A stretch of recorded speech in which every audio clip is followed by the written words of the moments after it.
Assalamualaikum warahmatullahi wabarakatuh. Halo anak-anakku yang sholih dan sholihah, bagaimana kabar kalian? Semoga sehat dan selalu dalam lindungan Allah Subhanahu wa Ta'ala. Amin. Anak-anak, untuk mengawali pelajaran pada pagi hari ini, marilah kita membaca doa sebelum belajar. Kita baca doa bersama-sama ya. Bismillahirrahmanirrahim. Rabbi zidni ilma warzuqni fahma. Amin ya rabbal alamin. Anak-anak, hari ini kita akan belajar pendidikan agama Islam dan budi pekerti. Kelas 6 semester 1. Materi 3. Tentang keteladanan Rasulullah SAW dan sahabatnya, dengan materi kisah keteladanan Rasulullah SAW. Simak penjelasan berikut ini. Anak-anak, untuk materi yang pertama adalah kejujuran dan kasih sayang Rasulullah SAW. 1. Nabi Muhammad SAW Al-Amin. Kalian tentunya sudah mempelajari kisah 25 Nabi. Nabi Muhammad SAW pasti disebut sebagai Nabi ke-25 atau Nabi terakhir. Nabi Muhammad SAW sejak kecil sudah menjadi yatim piatu.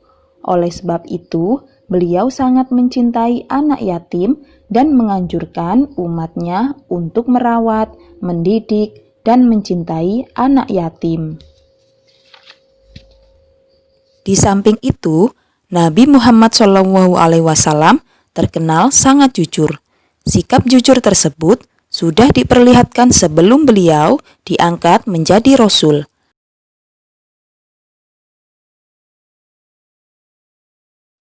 Pada usia 35 tahun, Nabi Muhammad SAW bersama-sama dengan orang-orang Quraisy diminta untuk memperbaiki Ka'bah. Ketika pembangunan sudah sampai ke bagian Hajar Aswad, bangsa Quraisy berselisih tentang siapa yang mendapatkan kehormatan untuk meletakkan Hajar Aswad ke tempatnya semula. Pada akhirnya, mereka sepakat menunjuk Muhammad SAW sebagai orang yang tepat untuk melakukan hal tersebut. Rasulullah pun kemudian menyarankan suatu jalan keluar yang sebelumnya tidak terpikirkan oleh mereka. Beliau mengambil selembar selendang, kemudian Hajar Aswad itu diletakkan di tengah-tengah selendang tersebut. Beliau lalu meminta seluruh pemuka kabilah yang berselisih untuk memegang ujung-ujung selendang itu. Mereka kemudian mengangkat Hajar Aswad itu bersama-sama. Setelah mendekati tempatnya, Rasulullah SAW lah yang kemudian meletakkan Hajar Aswad tersebut. Ini merupakan jalan keluar yang terbaik. Seluruh kabilah setuju dan meridhoi jalan keluar ini. Mereka pun tidak saling menumpahkan darah. Sejak saat itu, beliau dikenal di antara kaumnya dengan sifat-sifat yang terpuji. Para sahabat dan pengikutnya sangat menghormati dan mencintai beliau, sehingga beliau diberi gelar Al-Amin, artinya orang yang dapat dipercaya. Anak-anak, untuk materi yang kedua, kasih sayang Rasulullah SAW terhadap anak, keluarga, orang tua, dan masyarakat. Pada zaman jahiliyah, penduduk Mekah tidak menghargai anak perempuan. Namun, Nabi Muhammad SAW justru menggendong putrinya Fatimah yang masih balita sambil tawaf mengelilingi Ka'bah. Selain itu, Rasulullah SAW juga mengajarkan untuk hormat kepada orang tua. Rasulullah SAW juga tidak pernah menyakiti hati orang lain. Bahkan ketika disakiti pun Rasulullah tidak membalasnya. Anak-anak, untuk materi yang ketiga adalah kepedulian Rasulullah Shallallahu Alaihi Wasallam terhadap lingkungan.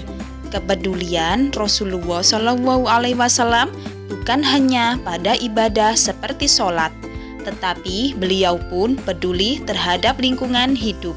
Hal itu tercermin pada perilaku beliau antara lain sebagai berikut. A. Nabi Muhammad Shallallahu Alaihi Wasallam sangat hemat dalam mempergunakan air. Itu dibuktikan pada anjuran beliau agar tidak berlebihan dalam pemakaian air dalam berwudu. Yang B. Nabi Muhammad Shallallahu Alaihi Wasallam mengajarkan agar tidak melakukan kerusakan di muka bumi ini.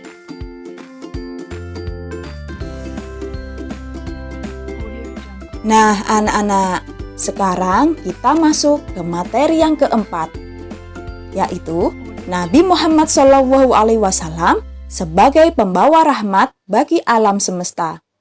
Nabi Muhammad Shallallahu Alaihi Wasallam diutus oleh Allah Subhanahu wa Ta'ala sebagai rahmatan lil alamin atau sebagai pembawa kasih sayang bagi alam semesta ini. Nah, anak-anak, tahukah kamu tujuan dakwah Rasulullah Shallallahu Alaihi Wasallam? Tujuan dakwah Nabi Muhammad Shallallahu Alaihi Wasallam adalah untuk mengubah keadaan masyarakat jahiliyah menjadi masyarakat yang sejahtera berdasarkan agama tauhid. Agama tauhid yaitu agama yang meyakini bahwa Allah Subhanahu wa Ta'ala adalah Tuhan yang Maha Esa. Misi kedamaian dan kesejahteraan hidup tersebut bukan hanya bagi bangsa Arab ketika itu, tetapi juga bagi seluruh alam sampai sekarang dan akhir zaman. Anak-anak, sebagai umat Nabi Muhammad SAW, kita harus menjunjung tinggi ajaran beliau. Misalnya, kita menghormati orang yang lebih tua dan menyayangi orang yang lebih muda. Kita berperilaku sopan dan bertutur kata santun terhadap orang tua, guru, dan masyarakat sekitar. Kita harus menjaga lingkungan agar selalu bersih, karena kebersihan adalah sebagian dari iman. Nah, anak-anakku, sekarang kita masuk di kegiatan Ayo Berlatih. A. Jawablah pertanyaan di bawah ini dengan benar dan tepat. 1. Jelaskan pengertian Al-Amin. Ya, benar sekali. Arti Al-Amin adalah orang yang dapat dipercaya.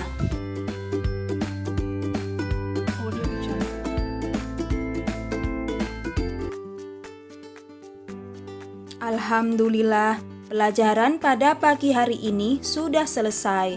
Semoga apa yang Ibu sampaikan bermanfaat bagi kita semua. Anak-anak, tetap semangat dan jaga kesehatan. Ibu akhiri, wassalamualaikum warahmatullahi wabarakatuh.